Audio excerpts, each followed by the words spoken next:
warahmatullahi wabarakatuh. Perkenalkan, nama saya Aifiulia Putri dengan NIM A1H125001. Saya dari kelas 1A. Di sini saya akan menjelaskan materi tentang seni tari dan musik dengan dosen pengampu Ibu Nurhayati SPD MPD. Saya dari jurusan Pendidikan Anak Usia Dini Universitas Halu Oleo. Bagaimana kita seorang guru dapat mengajarkan anak kecil menari? Seni secara umum adalah segala sesuatu yang diciptakan manusia yang mengandung unsur keindahan atau estetika, sehingga mengunggah hati untuk mencari tahu siapa penciptanya. Biasanya dituangkan dalam media, garis, warna, dan tekstur. Adapun beberapa tujuan kita untuk mempelajari anak usia dini menari, yaitu yang pertama tari menjadi ekspresi dan komunikasi, mengekspresikan emosi, karakter, dan makna tertentu secara visual dan ritmis. Yang kedua, budaya dan tradisi. Tari berfungsi sebagai cerminan budaya, tradisi, dan sejarah suatu masyarakat. Yang ketiga, tentunya hiburan. Karena tari dapat menjadi sarana hiburan yang menyenangkan bagi masyarakat.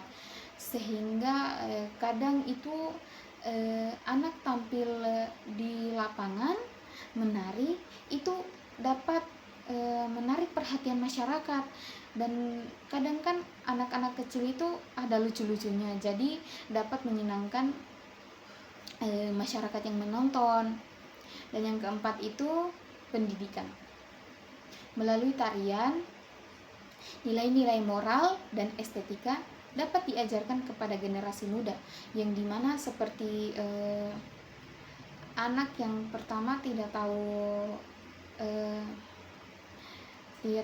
bekerja sama, maka kita sebagai seorang guru harus mendorong anak tersebut untuk bekerja sama dengan temannya melalui seperti mengajarkan tari. Yang kelima itu upacara. Tari sering digunakan dalam berbagai upacara penting seperti kelahiran, kematian, serta festival dan perayaan lainnya. Perlu kita ketahui, apa sih sebenarnya anak usia dini itu atau PAUD? Perlu diingat, anak usia dini itu berarti yang kita ajar anak dari umur 0 sampai 6 tahun. Lebih dari itu, di atas 6 sampai 12 tahun itu dinamakan anak SD. 6 sampai 7 tahun itu anak SD kelas 1, dan 7 sampai 8 tahun anak SD kelas 2.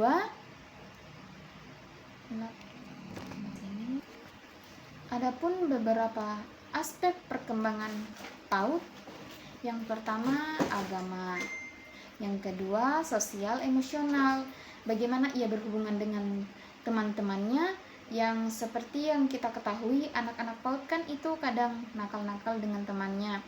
Kita sebagai seorang guru itu harus memberitahu anak tersebut bahwa, nak, jangan nakal kepada temanmu, bertemanlah dengan baik. Yang ketiga itu kognitif, berhubungan dengan pikiran atau otak. Yang keempat, bahasa, yaitu berbicara dengan guru dan teman, misalnya melalui diskusi atau dengan teman itu membaca cerita. Yang keenam, seni itu keindahan dari tari. Yang ketujuh, fisik motorik. Fisik motorik ini ada dua motorik, yaitu ada fisik motorik kasar dan fisik motorik halus. Fisik motorik kasar itu biasanya itu berhubungan dengan otot-otot yang biasanya itu yang kita lakukan itu lari, dan motorik halus itu jari-jari tangan. Biasanya kan kita sering menulis, maka jari-jari tangan kita itu seperti ikut berolahraga. Selanjutnya kita akan membahas tentang pengertian dan unsur-unsur seni tari. Nah, pengertiannya itu tari merupakan salah satu bentuk ekspresi seni yang melibatkan gerakan tubuh secara ritmis dan terstruktur. Selain sebagai media hiburan dan budaya, tari juga memiliki peran penting dalam perkembangan anak. Unsur-unsur tari itu seperti gerak, irama, ekspresi, dan ruang. Tidak hanya membentuk sebuah karya seni, tetapi juga berkontribusi pada perkembangan fisik, emosional, dan sosial anak. Unsur-unsur seni tari yaitu, yang pertama itu seperti yang saya katakan itu gerak, yang dimana gerak itu adalah seperti berpindah-pindah tempat atau berubah posisi tubuh yang dilakukan itu secara sadar. Tidak mungkin kalau kita menari itu di tempat-tempat itu saja. Yang kedua, irama. Irama adalah ketukan atau tempo dari musik yang merupakan gerakan tari. Ada biasanya kalau kita menari itu biasanya itu sudah pasti menggunakan musik yang teman-teman. Yang ketiga itu ekspresi. Ekspresi itu adalah mimik wajah atau perasaan yang ditampilkan melalui gerakan. Yang keempat, ruang. Ruang adalah area atau tempat di mana gerakan tari dilakukan. Misalnya itu di lapangan untuk anak yang akan tampil, atau kadang juga itu di sekolah. Adapun pengaruh seni tari dalam perkembangan fisik, emosional, dan sosial anak, apakah itu? Mari kita bahas. Yang pertama itu perkembangan fisik anak melalui tari. Tari itu dapat melibatkan berbagai gerakan yang dapat meningkatkan kemampuan motorik kasar dan halus anak, yang seperti sebelumnya saya sudah jelaskan. Gerakan itu yang seperti melompat, berputar, dan menari mengikuti irama musik membantu memperkuat otot, meningkatkan koordinasi, keseimbangan, dan kelincahan. Selain itu, latihan tari secara rutin dapat meningkatkan daya tahan tubuh dan kesehatan secara keseluruhan pada anak. Yang kedua, itu perkembangan emosional anak melalui tari. Tari itu juga dapat memungkinkan anak mengekspresikan perasaan emosi secara bebas melalui ekspresi wajah atau mimik dengan gerakan tubuh anak. Belajar mengenali dan mengelola emosinya, tari juga dapat menjadi media terapi untuk mengurangi stres dan kecemasan, serta meningkatkan rasa percaya diri dan harga diri anak. Yang ketiga, perkembangan sosial dan anak melalui tari. Tari sering dilakukan secara berkelompok, sehingga anak belajar berinteraksi dan bekerja sama kepada teman yang lain. Mereka belajar menghargai perbedaan, berbagi peran, dan berkomunikasi secara non-verbal.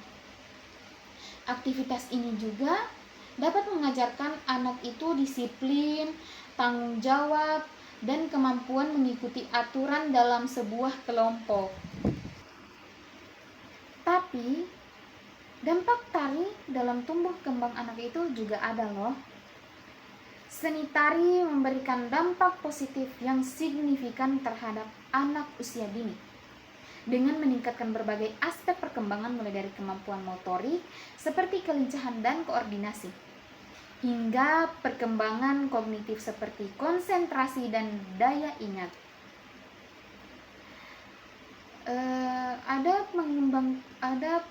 dampak dari dalam tumbuh kembang anak itu. Yang pertama, dampaknya itu dampak pada perkembangan fisik atau motorik. Dampak pada perkembangan fisik atau motorik itu membahas tentang peningkatan kecerdasan kinestetik. Gerakan tari membantu anak mengordinasikan gerakan tubuh seperti tangan, kaki, dan bahu, sehingga meningkatkan keluasan dan kelincahan pada anak. Sehingga anak tersebut sudah tidak kaku-kaku lagi setelah mempelajari peningkatan kecerdasan kinestetik. Yang kedua, pengembangan motorik kasar.